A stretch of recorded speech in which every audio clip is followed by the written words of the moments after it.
Hi there, it's Miss Pritzel at Appleton West, and I am book talking a realistic fiction book. It's called You'll Miss Me When I'm Gone, and the author is Rachel Lynn Solomon. Rachel Lynn Solomon, I've read 2, maybe 3 of her other books, romances all the way. This one is definitely realistic. There is romance within it, but it is definitely a side plot and not a major plot point. So our 2 main characters are Adina and Tova. Another thing with Rachel Lynn Solomon's books, all of her characters are very clearly Jewish. They talk about that and everything that goes with that, the religious aspects of it, but also the feeling different. Okay, so Adina and Tova are both gifted in different ways. They are fraternal twins, so they're twins but not identical twins. And when they were younger, they were inseparable, incredibly close. But from about the age of 14, they've not been close at all. And they're both, like I said, gifted in their own ways. Adina is a musical prodigy. She's gifted with the viola and is planning to go to conservatory for college. And Tova is gifted academically, and her goal is to be a surgeon. She is awaiting her early decision from Johns Hopkins, which is like the most prestigious medical school in the country. But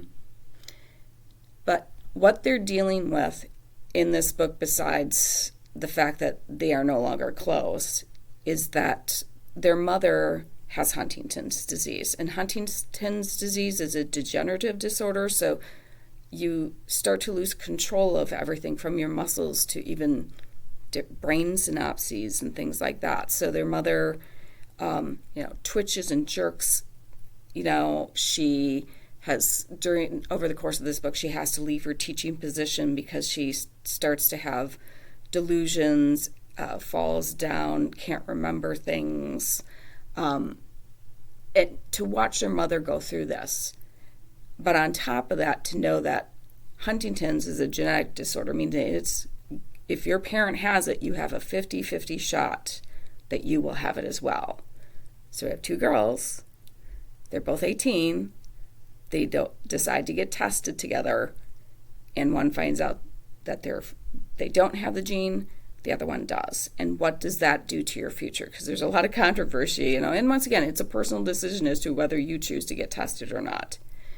And do you want to know or not? It's great if you find out you don't have it, but what do you do when you find out you do have the gene? So knowing the test results doesn't bring these girls closer together. It actually estranges them even more at the beginning and throughout most of this book. And while I did not cry outright during this book, I can feel myself getting emotional just talking about it. Because there is a hopeful ending to see these girls. It's kind of a little bit of a coming of age. They come to, like I said, they're both very ambitious, but I think they both, despite the fact that one doesn't have the gene, they both end up rethinking their lives and how they look at their lives. And it was a book that made me feel something a lot. So if you like books that make you feel that kind of thing, that deal with some difficult issues, and this one's different than when I talk about difficult issues. It's different. It's like watching your parent slowly degenerate because of a disease, and then finding out you have the disease. And that, what does that mean for the other one? Means that you end up being the caregiver for that person. And that's going to be a year, decades-long process. So I really enjoyed this book. It was a good read. So it's called You'll Miss Me When I'm Gone, and the author is Rachel Lynn Solomon. So if this kind of book is too much for you and you want something a little bit more beachy or something else, come in and let me help you pick something out. I really, really enjoyed doing that. Have a fantastic day and keep on reading. Bye.